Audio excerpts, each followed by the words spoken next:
think we're actually ready.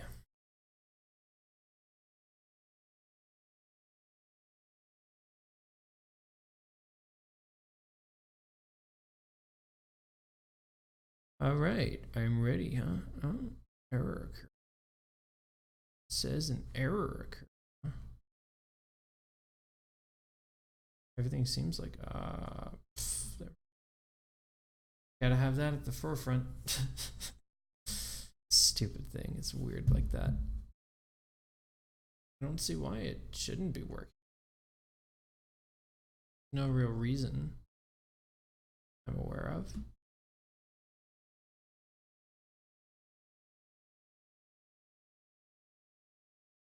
Oh, whoa, whoa, whoa, whoa, whoa. There we go. Audio stream's bitrate is lower than what's recommended. Jeez Louise, why do I keep doing this? All right, settings. Real quick, fix this. Hold on. Streaming bitrate is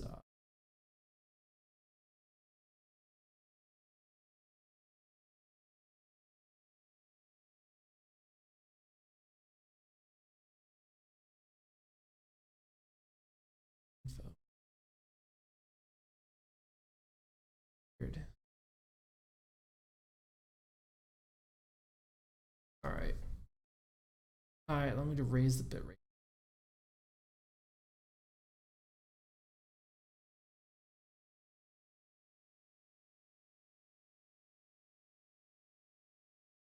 Make it the same as how it is.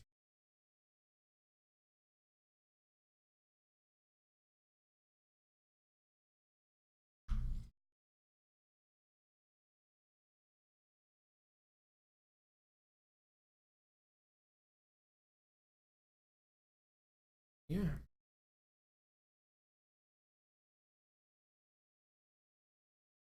There you go. Let's see if that fixes the problem. Maybe I'll have to stop. Oh, there we go. Excellent connection. That's good. Let's see here. I think I need to stop streaming real quick and then start streaming.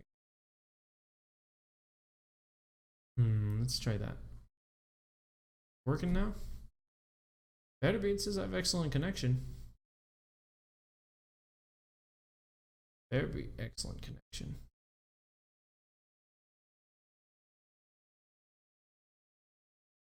I don't get what the problem is that's happening. I really don't.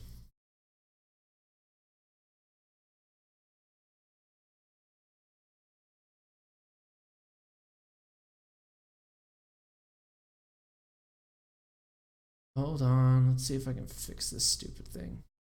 Come on. Okay, there we go. We are now live. It is now working properly. Good. My stream's bitrate is not 0. I never set that to 0. What is this thing going on about? Having a bitrate of 0. That's just not making any sense. All right. Hello. Welcome. I am the Judge Someone, or as most of you watching probably know me by, the Jaw Someone. Yeah, welcome. So, here to talk about my position and how I got here and why I care so much about this. At least enough that I would actually start my own channel and talk about such things. And really, I'd say the most cut and dry, the simplest way I can put it is that I find it meaningful to talk about these things. They matter a lot to me because I come from a background where I'm not really used to people being interested and caring about talking about it. And the few people who do, don't really express the same opinion that I do, or basically what I'm trying to say is I don't feel like my voice is really being heard. And whenever I do try to talk to people about it, just nobody I really know wants to. The few people who I do know who are interested in talking about it, I really can't have a meaningful conversation with. and not because of our differences in opinion, but because of our, we say, differences in tolerance. Let's just put it that way. Like, there are some people who just simply, it's not that I'm unwilling, but most of the people that I know that aren't willing to talk about this aren't willing because they're intolerant of my position. They don't want to hear it. They don't want to find out. It's very frustrating. Hold on. Let's see if I can. Cool.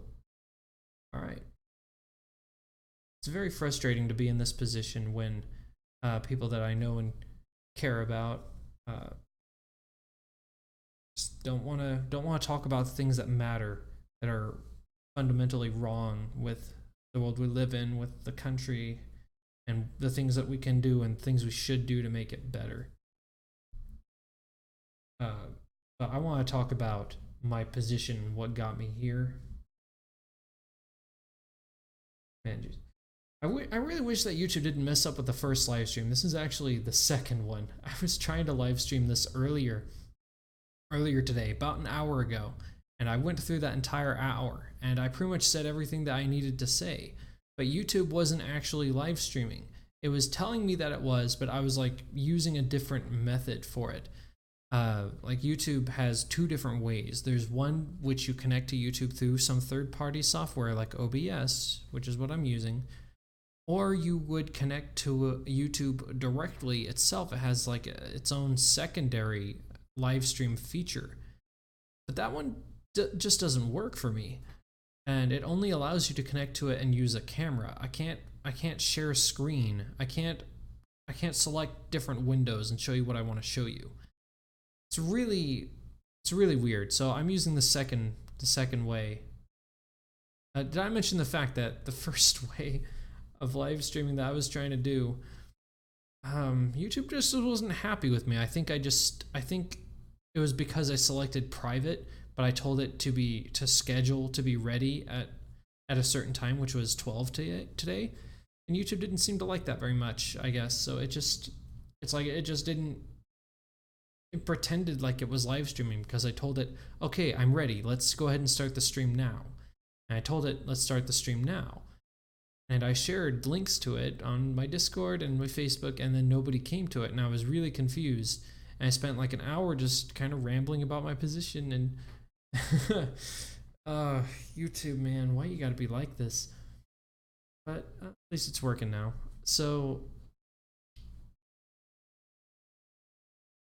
I guess I'll start from the very beginning.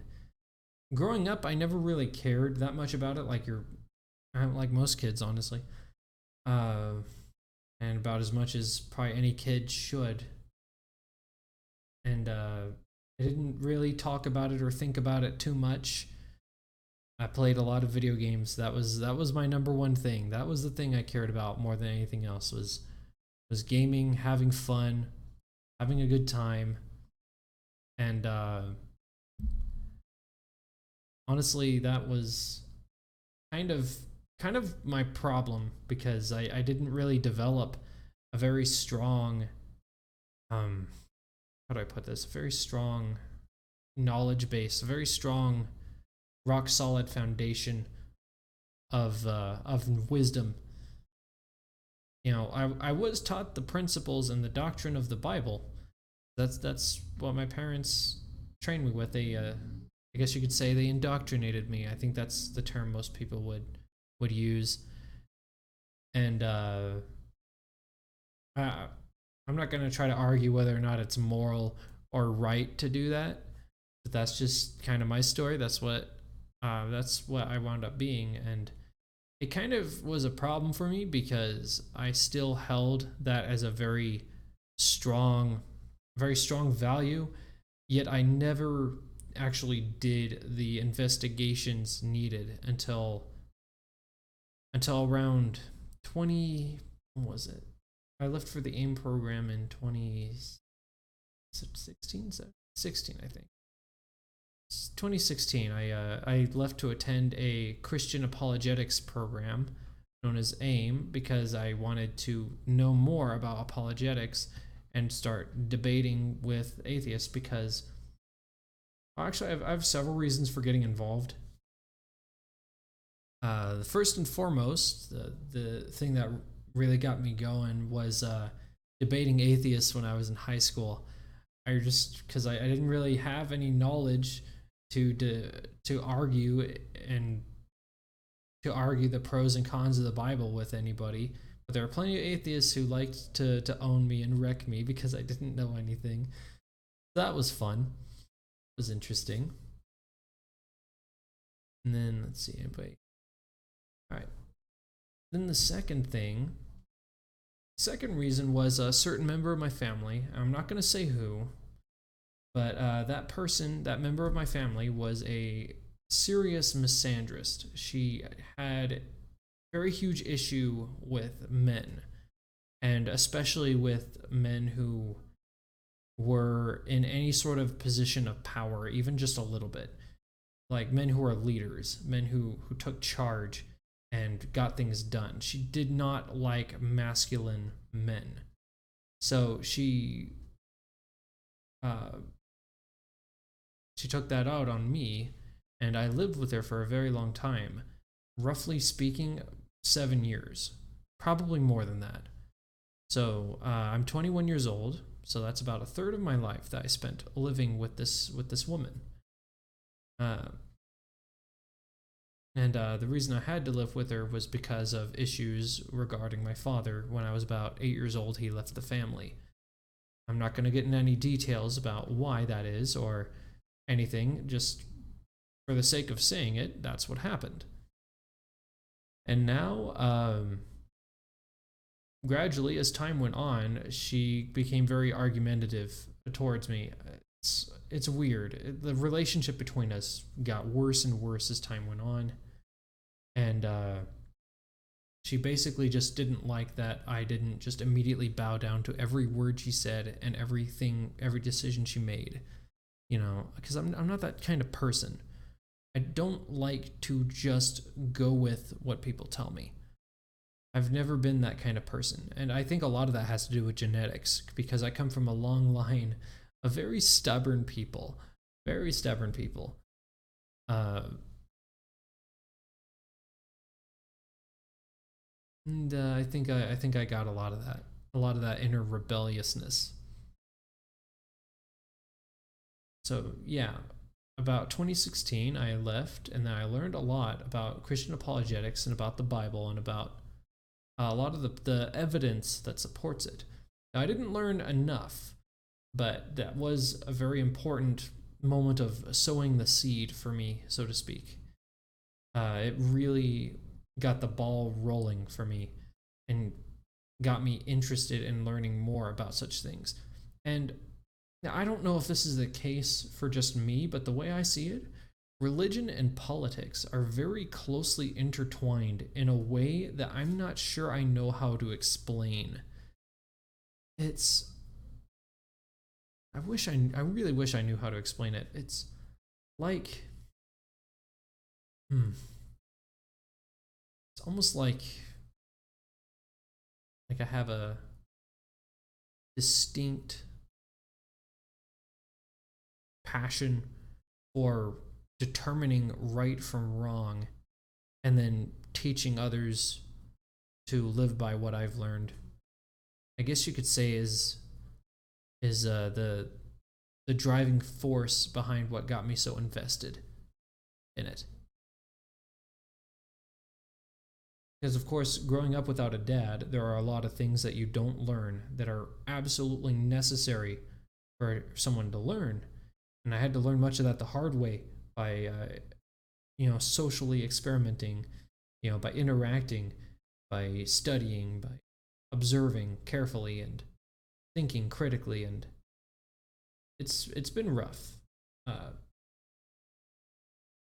But what pulled me out of that, what pulled me into the position that I am now, politically speaking, was, I would argue, at the very start of what pulled me into it anyways, was the 2016 election. I remember even back in high school, which I graduated from in 2015. So before the summertime of 2015, people were very actively talking about politics in my high school. And I remember people were actually curious about what I had to say about the election that was coming up and what my political perspective was, even though I was an idiot that didn't know anything. And I would tell them I think that Trump is going to win. That's what I would tell them, which I found very interesting that I would think that, because when you look at who spent more money, for example, and who spent more time on outreach, it was definitely Clinton. And the one who was getting smeared, his name smeared all over the place, was Trump. So you'd think that naturally it would be Hillary that would win, but no, it wasn't. And I had this prediction, this premonition, that Trump was just acting, that everything, that much of what he was saying was just him acting silly or strange. Like, I actually believed him on the wall part. I believed that he actually was going to build a wall, but everything else, I pretty much thought he was just spouting nonsense. Like, especially the really controversial stuff, like just, I don't know, him basically saying like racist things about Mexicans and all that. I figured at that point he was just trying to be controversial and to get attention. I think what I thought, and it's crazy to me that I didn't even consider that this is why I thought this, but I thought that he was manipulating the media to get his name out there for him. And lo and behold, my premonition was right. In 2016, he won the election. So that kind of led me even more intrigued, because so many other people, so many, including those in my high school, I can barely even begin to describe the amount of people who, whenever they wanted to talk about it, it seemed almost everybody was saying he was going to lose. Like, for sure. Everybody just knew. Like, there's no way. There's no way. He's obviously just this evil, terrible person. And, but then people also talked about the bad things that Hillary did, like with the emails and a whole bunch of other like really shady stuff. So then another thought that I had was like, well, it's clearly a lesser of two evils case. Whoever they're also fighting to see who is less evil than the other. And that also kind of was part of my prediction that Trump was going to win. I still didn't think too deeply about it, which is why I didn't actually conclude. I'm not sure I know how to describe what my thoughts were at the time, but I did believe that Trump was manipulating everybody into thinking that he was dumb. And then letting the reality present itself about his intellectual capability. And it has, because now our economy is doing really well. Even though he's only been in office for about 3 years, the economy's like soaring. The wall is actually finally getting started, though it's been very, very difficult because of Congress trying to stop him. Pretty much everybody on the left trying to stop him. Which is so strange to me. Why wouldn't you want border security when Obama himself, like the guy who got so much praise for being the first black president and a whole bunch of other things, especially from the left and even from the right, because credit where credit's due. When someone does good, it deserves to be recognized. And even he said that we need border security. And it's so interesting to me that people come after Trump for the very same things that Obama said. It kind of reveals that there is a serious problem in the minds of these people. And I think it's akin to what I experienced. It's just simply the passion without the knowledge, which is why you see so many videos, especially of college age students, people my age, over on YouTube. These guys going up to them and then asking them basic questions, and these college kids not able to answer because they never actually bothered to look into it, and yet they still have an opinion. So, and this is where politics and religion closely intertwines for me. If I don't know why I believe what I believe, then I don't see a point to trying to argue for it. Oh, hey, hold on a moment. I need to oh dear, I should have set up an alternative thing for you guys to look at. Hold on a second. Somebody's messaging me on Discord. There we go. Does it actually switch it over though? What on earth? That's not what you're supposed to be saying. Hold on. That's not what you're supposed to be seeing. Hold on. There you go. You just get to look at a black screen for a few seconds while I figure out what the heck. What are you talking about, Ranger? Hey, wanting to play certain... Not right now. I'm live streaming. Ranger. Damn it. Okay, now we can switch back to what we were doing. Everything should be fine. Yes, everything is fine. All is well. All's well. What's a rainy day? Never mind that cloud. Behind that cloud you'll find there's golden rays.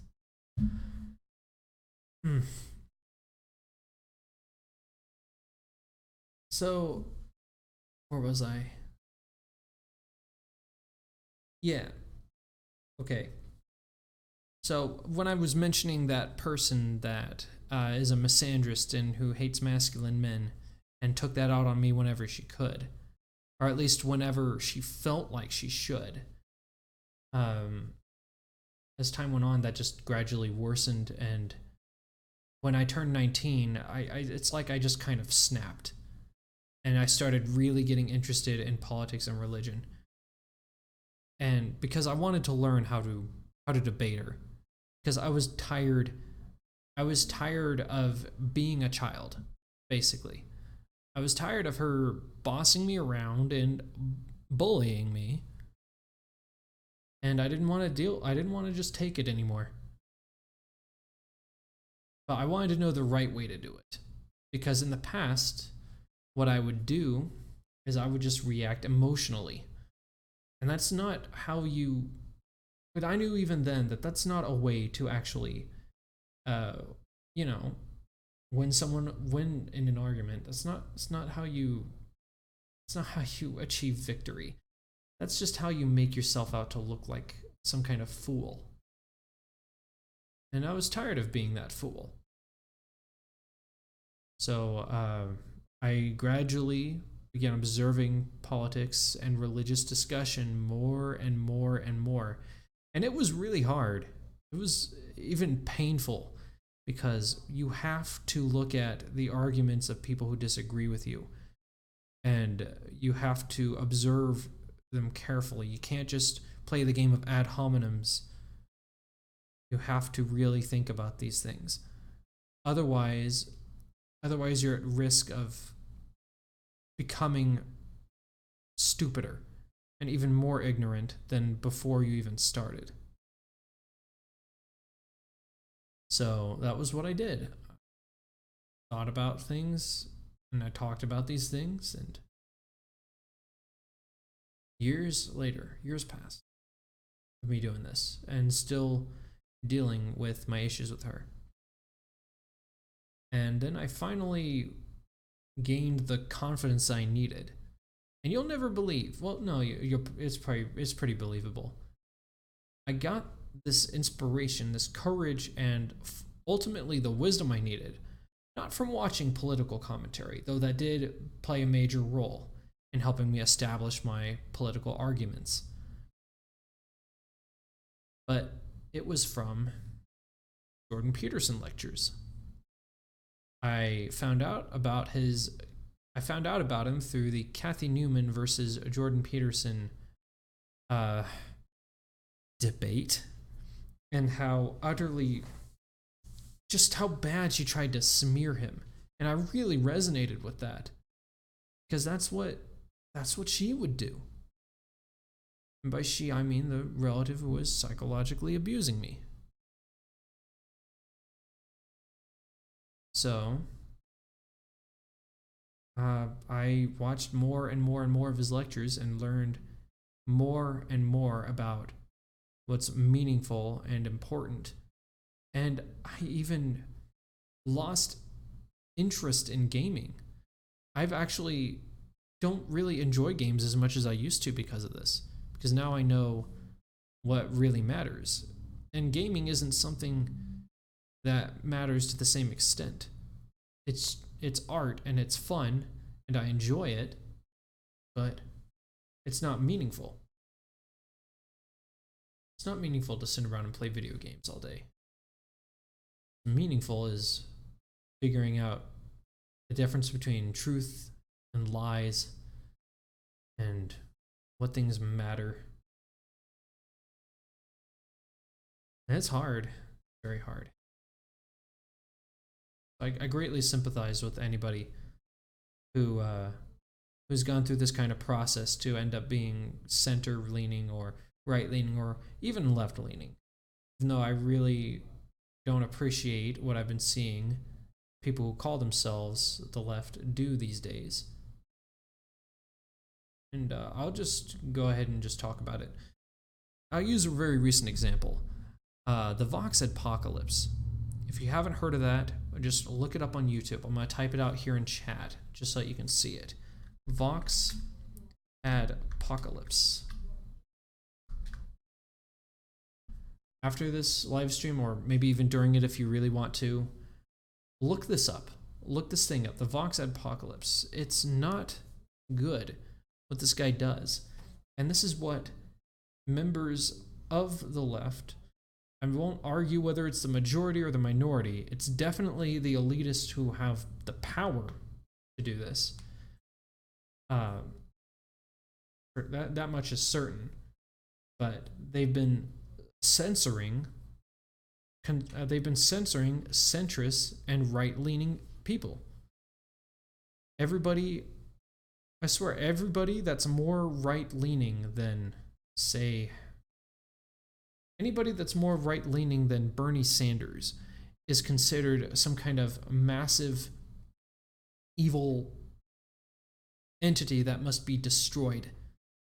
You're not even human by these people. You have to be censored and removed and deplatformed.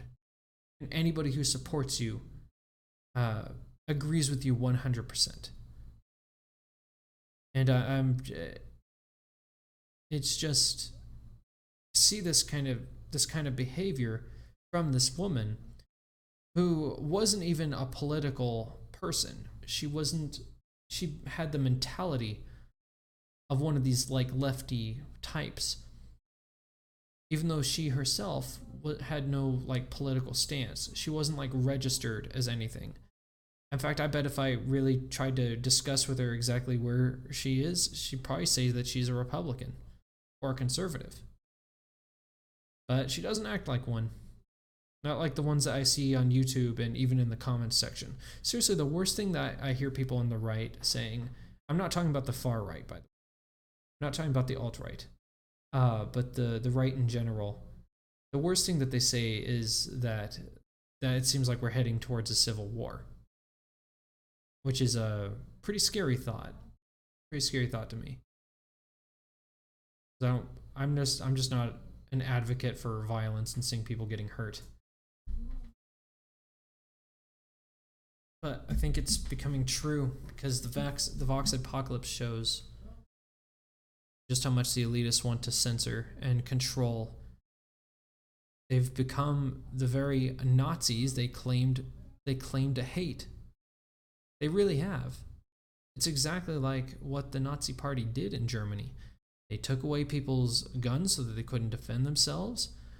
And then they looked at a particular group of people, that is the Jews, and blamed all of the societal problems on them, which is what the left is doing in America and in Europe. They're saying that that all the problems of America are on the shoulders of white people, is what they're saying. And they're taking it out on us regularly. All you have to do is go into Twitter and just like look up white privilege. I'll even type it out for you in case for anybody who struggles with spelling a little bit. I'm not going to judge anybody for that, but there you go. If you look that up, go on Twitter, hashtag it or whatever, look it up. You'll find countless things of people.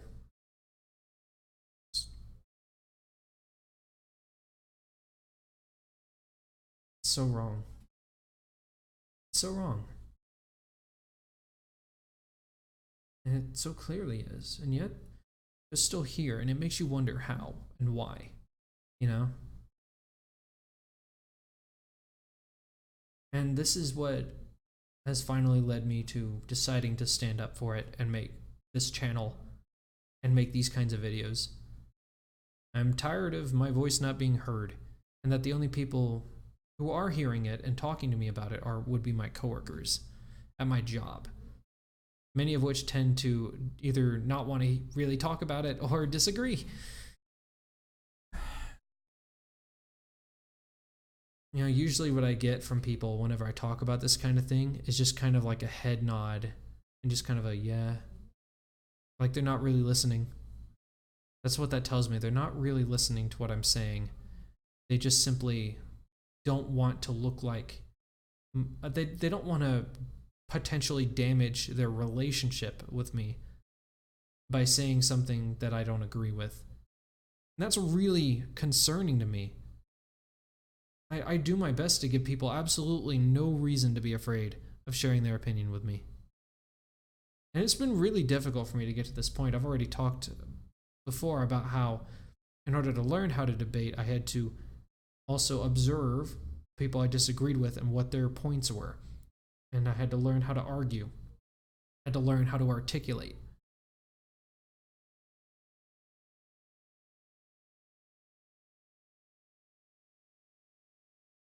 And so it's kind of insulting in a way to see people who want to think of me as their friend completely avoid talking about things that matter. Like what's going on with our country and what's wrong with YouTube and Twitter and Facebook. The few people who are talking about that are already gaining a massive following for it. And yet there's still so many who aren't. I imagine that a lot of that has to do with the fact that this is the internet, so you can talk about whatever you want to. But as far as personal life-to-life situation goes, nobody wants to talk about it. I mean, how many friends and family members do you know? How many coworkers do you have? Count them up. How many across your entire lifetime have actually been interested in talking to you about this? I mean, really think about that. It's so few. It's so few who actually care about figuring out the truth. People just want to live these quote-unquote happy lives in the good times that we're in with America. And don't get me wrong, overall, America in particular, I can't really speak for anybody else, for anywhere else, because I've never been outside of America.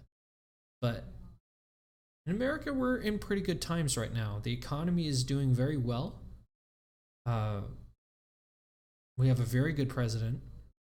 You know, despite what people say, despite the lies that are being perpetrated about him. Seriously, he's only done like a few bad things, like I don't agree with the tariffs on Mexico, and I don't agree with him banning bump stocks, because I think that's a slippery slope leading to entire removal of Second Amendment rights. And then, of course, the obviously controversial stuff that he said just for the sake of it on Twitter. I don't think that's what you're supposed to, in my eyes, it's not something that you're supposed to do as a political activist or as a politician. But he did it and he won, and as far as I'm concerned, good for him. Maybe he did play his cards right and I was just mistaken about that.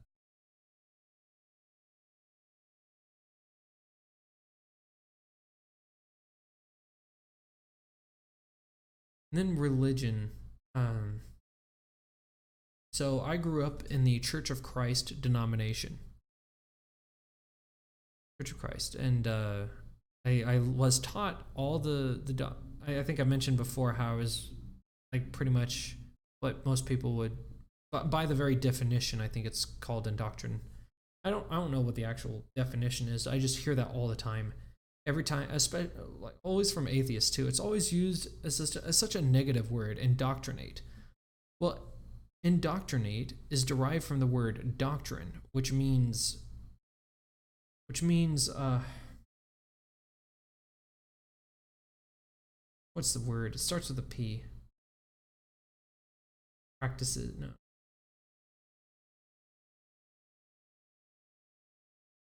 Can't think of the word. I'm thinking of like policies and politics, but not the actual word. Position, I guess? No. No. Your beliefs.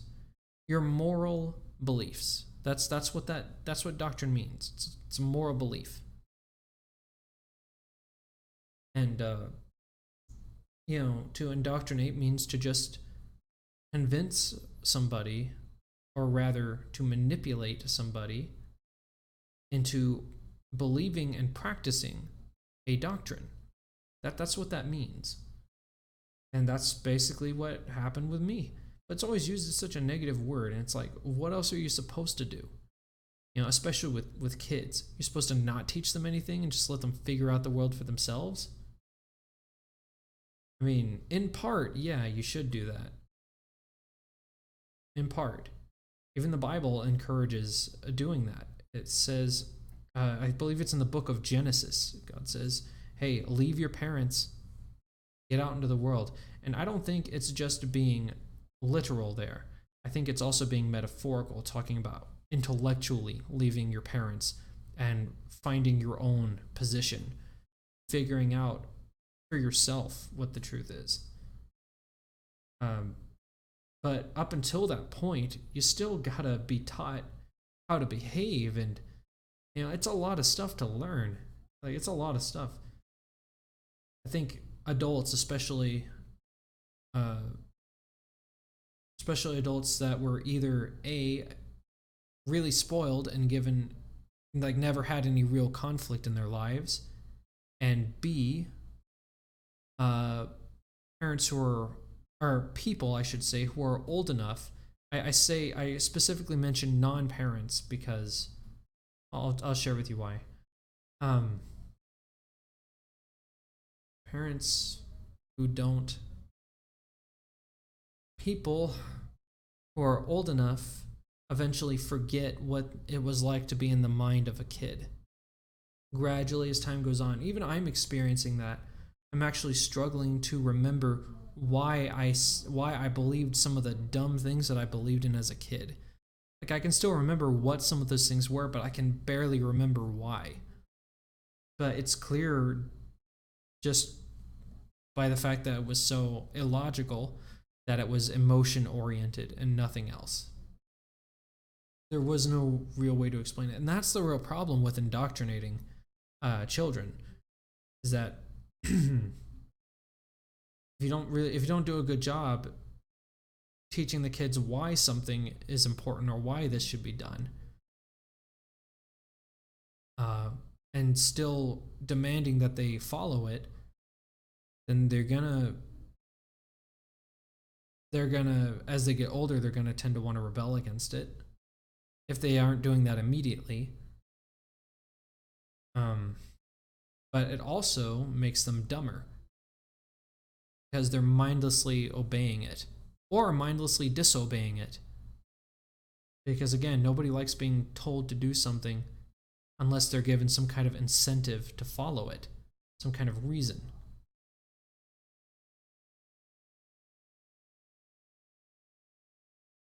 So that, I definitely agree with the atheist community on that point. It's like, don't indoctrinate your kids, teach your kids, actually educate them. Don't just tell them do this, don't do that. Tell them do this, don't do that. Here's why. Here's why this matters. Thank my God that I was given at least some of that regarding morals. Why I shouldn't steal, why I shouldn't lie. I was taught those things. Oh man, talking too much. My throat is starting to do the thing where it's drying up and making me want to cough everywhere. It doesn't help that this room is dusty because I've been out of it for like, what, 2 weeks now? So I haven't had electricity, just paid the bill, got it all fixed up.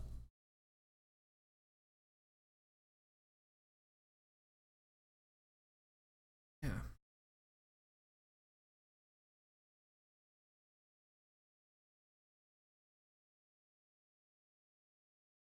Another thing about my religious perspective, by saying that I'm a Christian, kind of insinuates this, but I believe in the notion, and I'm sure you've heard this phrase before, but to believe in God is to obey His word. I subscribe to that notion.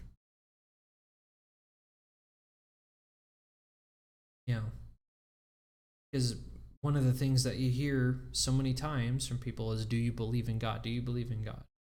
And this is just what people in general ask. I don't think it's a good question because you can't really prove that He exists. And on top of that, how can you say you truly believe in God if you're not practicing the doctrine that He taught you? It doesn't make it just it doesn't make very much logical sense, and I don't think it's true.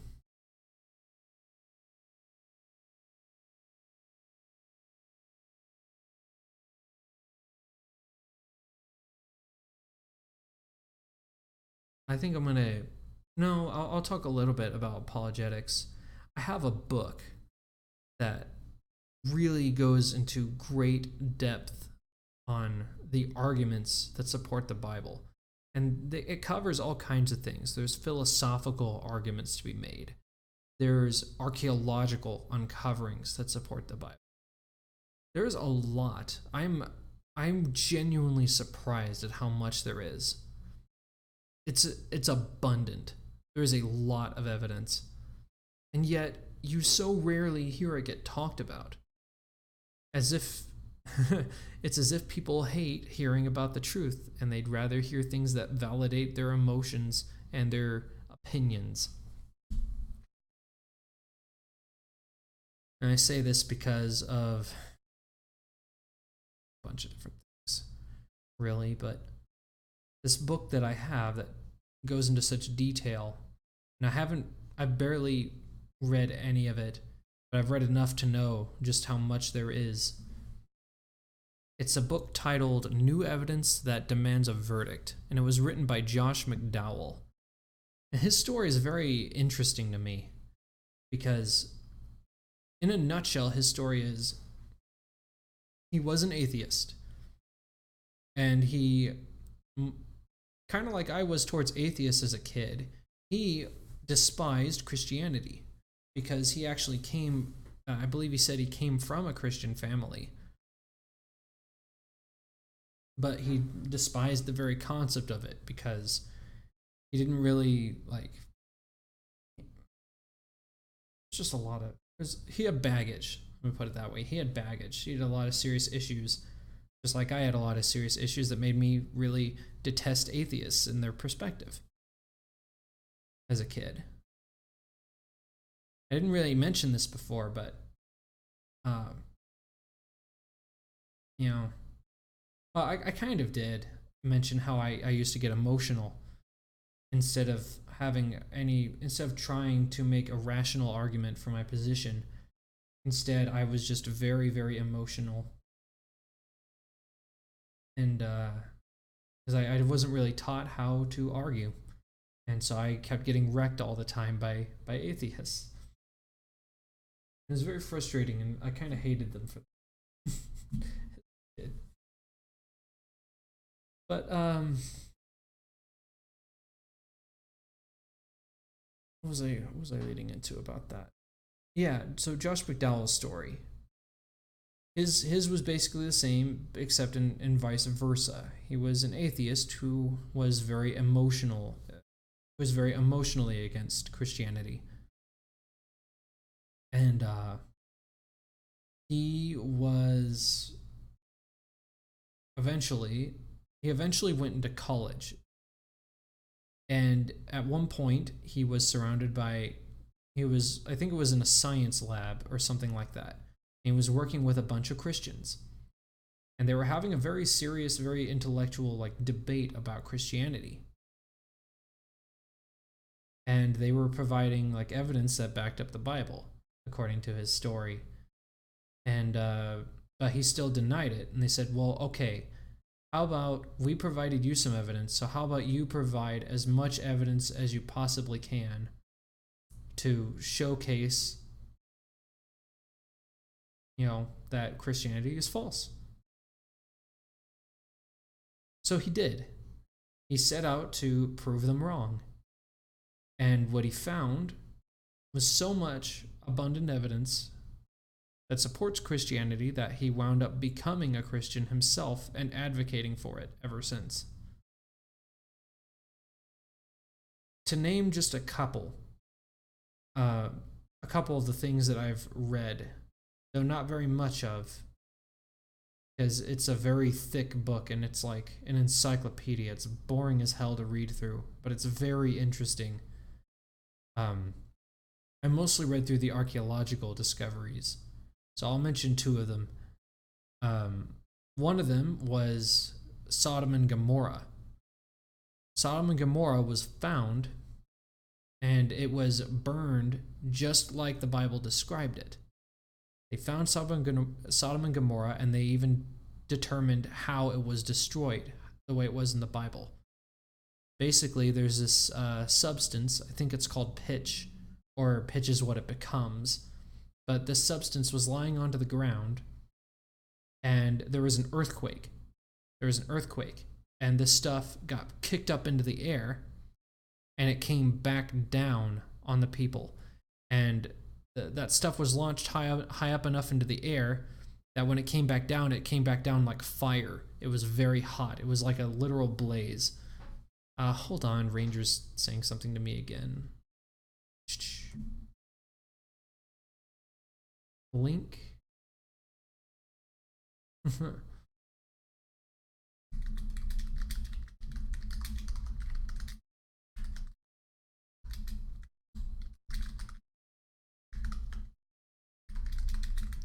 I thought he was already in. Oh, yeah. Hey, what's up, Ranger? I'm being a little slow today to getting back to you, but you know how it is. There it is.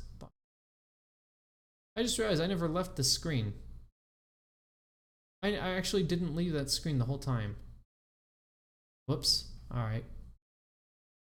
Sorry, because OBS is weird. I actually have to take it like out of studio mode because I like to be able to see and know what you guys are seeing in case I mess up somewhere, but I actually have to take it out of studio mode and then click on something in order to do that.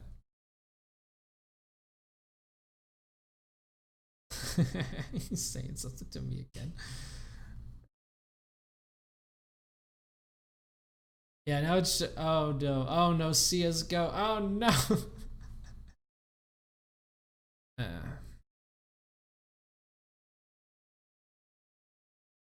Oh dear, Ranger, where'd you go? There you are. I'm in Na Matre. Play the tunes. They are so good. What? I can play some Oof, I shouldn't have done that. Play some Octopath Traveler tunes? I can do that. I'm not sure what you mean by the tunes. What is that? Everyone knows them.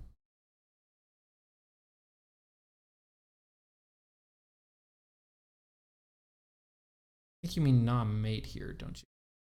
Play the tunes, they are so good, everyone knows them. I have no idea what you're talking about. But I can't play any music that's copyrighted or else I'm gonna get in trouble.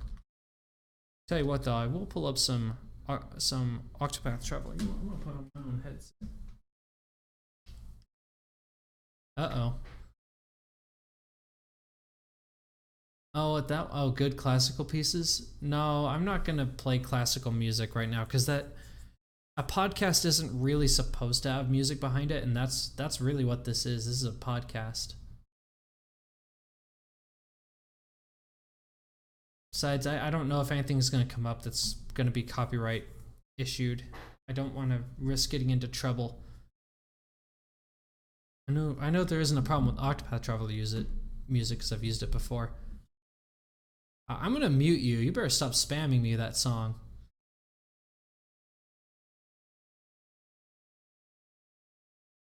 Oh, you made the playlist.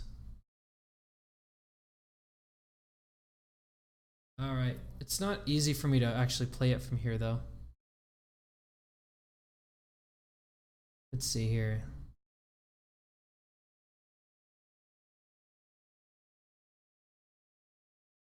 I wonder if you guys are going to be able to hear it. Yeah, you should be able to. All right, I'll play some. Huh? That's not what I... There we go. New Sour Patch Kids heads. Yep, ads. Those flavors in one. Hold on, hold on. I'm pretty sure I have an ad block. There we go. Turn on blocking.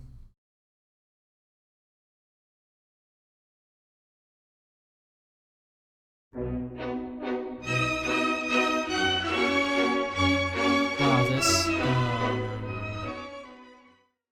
That's so loud. Huh? Okay, that's lovely, Ranger. Thank you.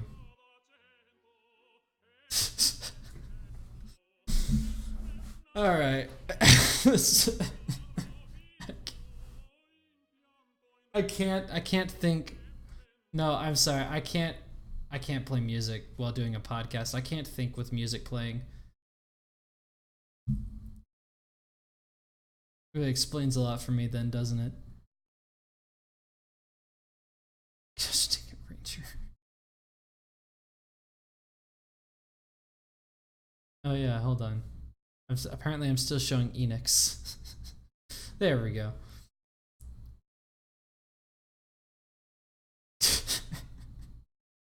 Damn it, Ranger.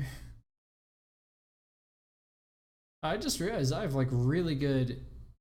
Oh, my stream's current bitrate is way higher than the recommended bitrate. No wonder. No wonder my connection's way too good. But yeah.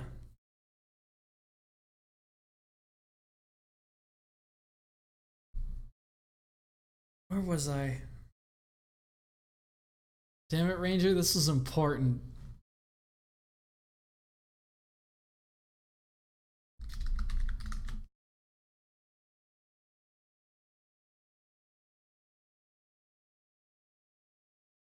Let's see here.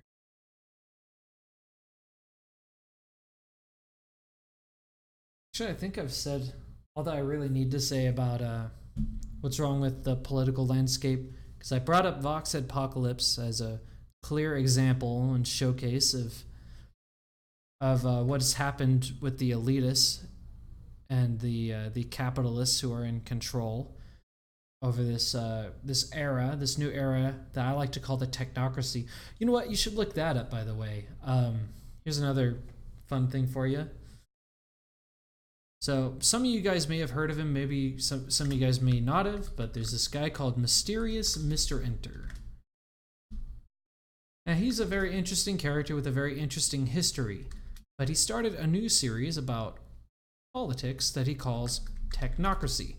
And they're actually very well done videos. They're actually really good. He talks about Facebook, he talks about YouTube, he even talks about what was his recent one about? Remember what it was about? I actually don't. It was some website that I never even use. I don't remember what it was. Wasn't Twitter, or was it? No, it wasn't. Did one on Twitter, but you guys get the point. And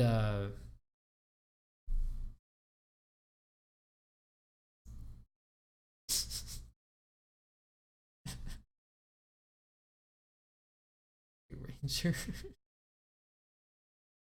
Oh man. I just now that I've played that music, it's stuck in my head and I can't get it out.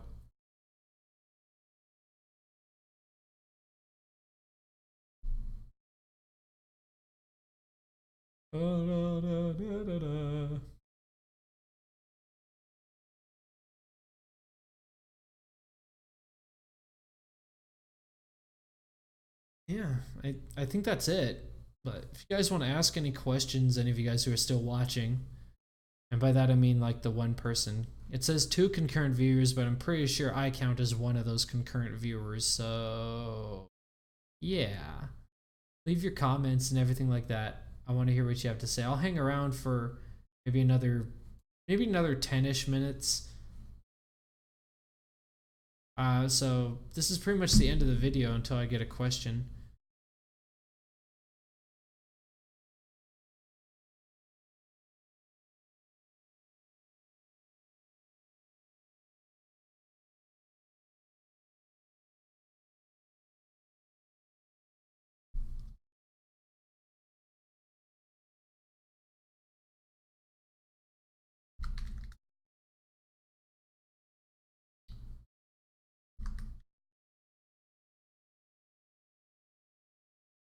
So what? I will play some of this.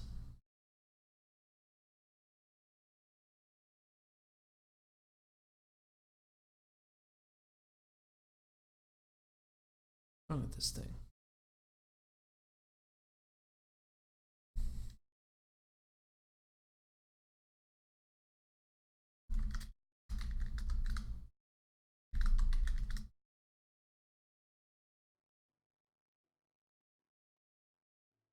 Perfect. Nice and quiet.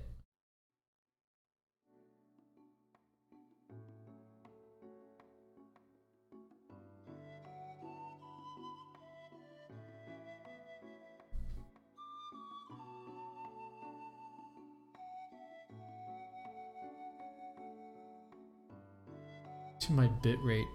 My bit rate is at 8,700. That's how high my current bit rate is. Huh? Why is... Hey.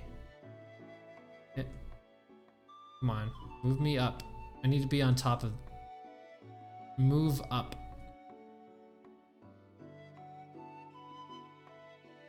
What do I...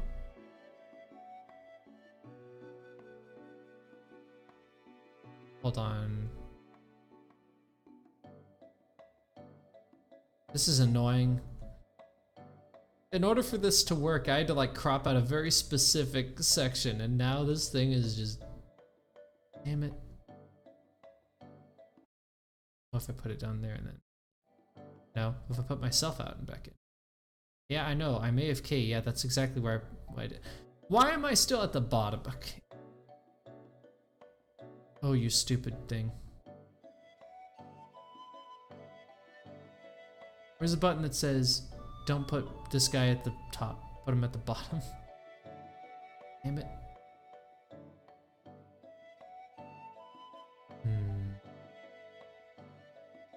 I don't even. I got nothing. This is embarrassing. This is your fault, Ranger, suggesting I play music. I'm blaming you.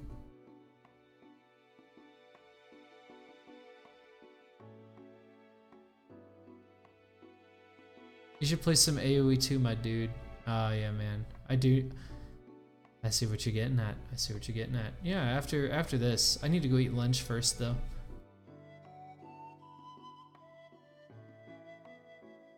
Okay, so I need to do something so that rhythm isn't go for me. You know what? It's fine.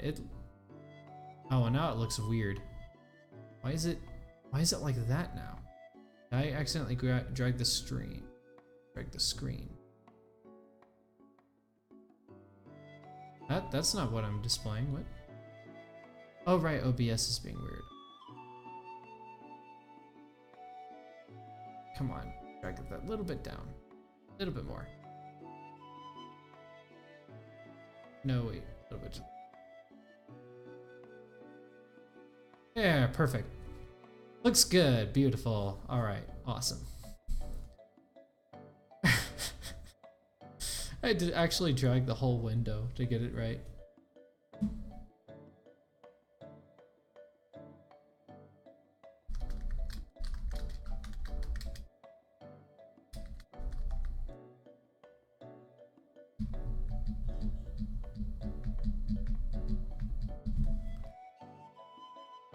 Whoa, what? Oh, okay, that's me fixing the position. Okay. Stream finally caught up with that. Dadgum. Nice to see that the average watch time is longer than 2 minutes. That's a change from what I'm used to. You know what? This reminds me of something. I'll probably leave a comment after this live stream is over, and I'll leave a link to my Discord so you guys can come on in if you want to. I have a couple of things on here, not anything crazy. I have an array bot for if I want to set up anything interesting. I have no idea how to work with it though. But I also have this thing called Discord RPG, which I'm kind of enjoying. And then something called Rhythm. Oh, dude, okay, no, that's not causing. Okay. And then 2 music bots. This one is Rhythm, but then I have another one. Where is it? No, like actually, where is it?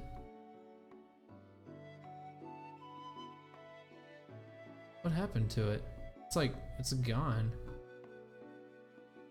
Doesn't even show up as one of my bots or users anywhere. That's interesting. Okay, I better look into what's causing that. All right.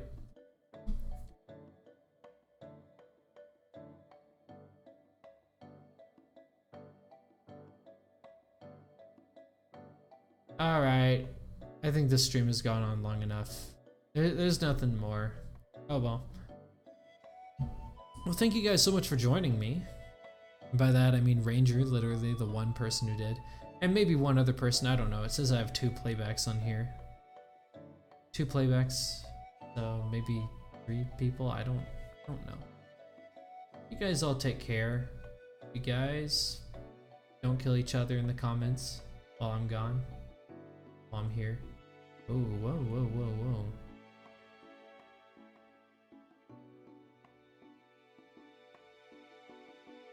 Where do I go to end it? Where do I go to end my life? Oh, that's... Oh my gosh. Oh, there. Okay. Stupid thing. Ah, now I understand. There we go.